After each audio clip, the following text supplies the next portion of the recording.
The key to controlling health costs is changing what we pay the care system to do. Right now, we're paying the care system to admit people to hospitals, we're paying for visits, we're paying for tests, procedures on an individual service-by-service basis.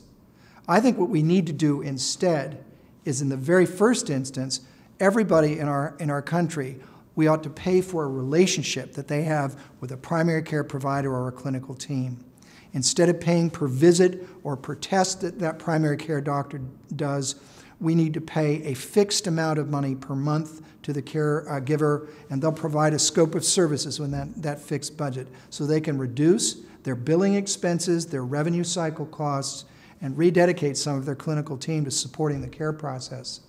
I think the other key piece that we're going to need to do better in order to manage the total cost of care is that when someone does get ill and requires complex care, instead of paying for scans and hospitalizations and tests and those kinds of things, we need to pay someone in the healthcare system to produce a complete clinical solution,